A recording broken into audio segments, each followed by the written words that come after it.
So how do you make it? How do you overcome the odds? You gotta be the hardest workers in the room. And don't f the opportunity up. At some point, you gotta be tired of not being number one.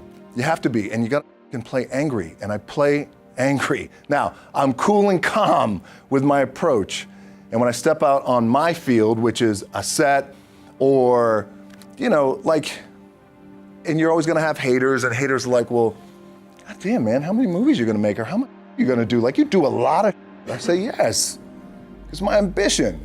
Of course, why not? I could do it, yeah. I love what I do. And not only that, but in what world do we not work every day? The prep is where the character's made. The key with me is just always finding what the anchor is. And an anchor is getting up at 4 o'clock in the morning every day before anybody else and grounding my thought process is in the no one will outwork me. No one. All starts with this. 2 hands, putting it to work. The gym for me and this physical activity for me is my anchor, and I always, you know, I would recommend that for all of you guys in the room is for us to find that anchor, whether it's hiking or biking or yoga or meditation or whatever it is.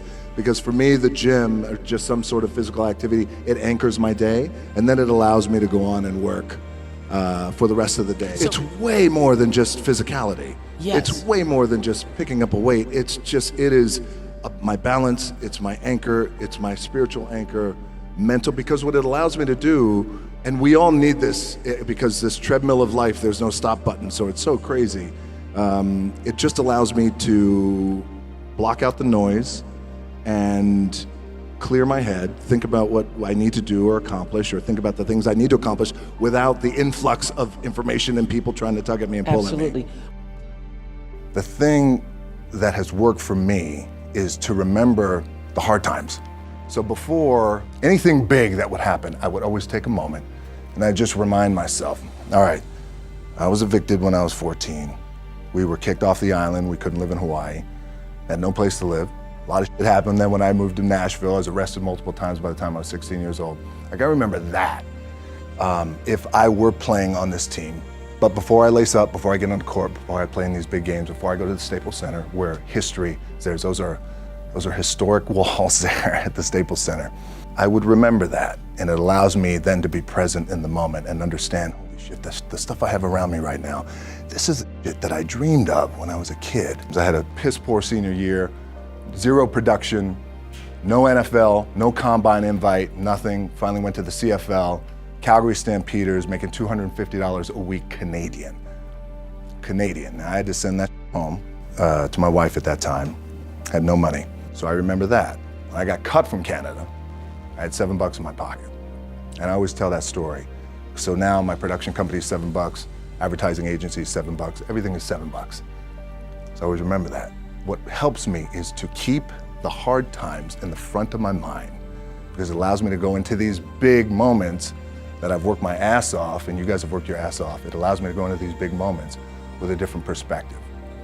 What it also does for me, and again, this is what works for me. I keep my back is up against this mother. Every day, it's against this wall. But it's up against this because it's what I believe in. And when my back is against this, then there's nowhere to go but that way. And I gotta go that way. And I don't give a who is in front of me. They're not gonna stop me. So how did I get here? By being the hardest worker in the room.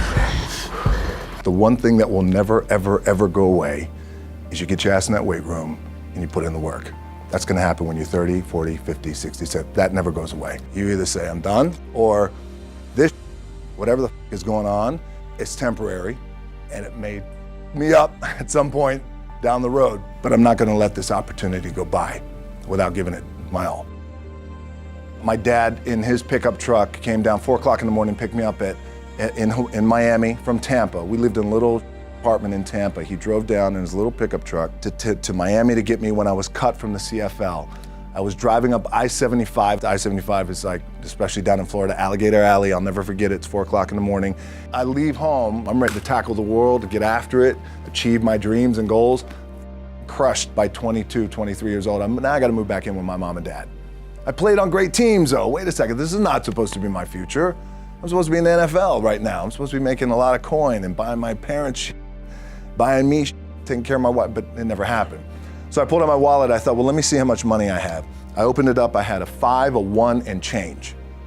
I'm not around, and well, at least I rounded up to $7.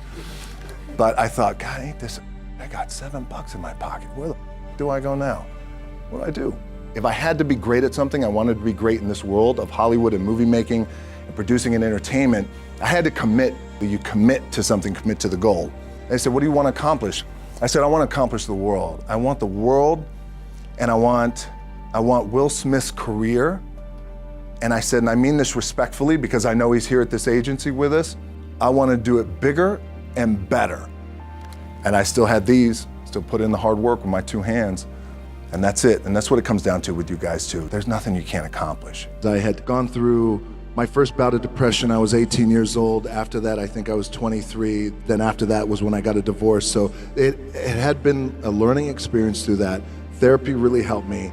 Once I understood that, number one, I'm not alone when it comes to mental struggle, and that we all go through it. Because growing up, being in a house, like my dad was tough love, so sharing feelings and emotions, I didn't have that. So I held everything in, and plus I was an only child. I was the strong, silent type. Meanwhile, there was a lot of stuff happening going on in here. For me to become the man that I am today, fortunately, one, I'm not alone. But then the other side to that, it's like the A side, the B side, and maybe the most important side is to communicate and talk and get it out. It's about being vulnerable and the power of being vulnerable, and something that we shy away from. Certainly men, I need to talk about this. I need to talk about this. I need to talk about my issues, my fears, my depression, and it be okay. And so not only am I okay with it, but at times I actually enjoy it, to be able to get it out, especially publicly, and talk publicly too about it and how important that is too. You know, so that's the tricky thing, I think, as we all go through this. What I've realized in the past couple of weeks is it's good to explore these feelings. I'm feeling a little guilty, and I didn't get a chance to say the things that I wanted to say, or I wish he would have said the things to me as a father. Now as a father of 3 daughters, the important, critical things that anchor us that I didn't get from him. And it's okay to explore those feelings, but it's also very important to heal, to make sure that we come back to an anchoring foundation of gratitude. Gratitude for what I was able to have with him. But I would say my work ethic from my dad always said too, that regardless of what you do in life and where you go, respect is going to be given when it's earned, and you have to go out and earn it every single day. The importance and the power of finding your identity and being true to who you are. Even in that wild world of pro wrestling, it still applies to everyone in the room, and how powerful that could be, because it was a true shift and click moment, and I never looked back, and I became, fortunately, the biggest draw that the business has ever seen. Really listen, become a really good listener, and it took me a long time to understand that and how important that was, because when you become a good listener and you're really listening to your partner in this relationship of love and spirit, as you talk about, then inherently you become more empathetic, and when you become more empathetic, then you just understand your wife and your partner on a deeper level, on a greater level. And then there's a greater level of appreciation too, as well.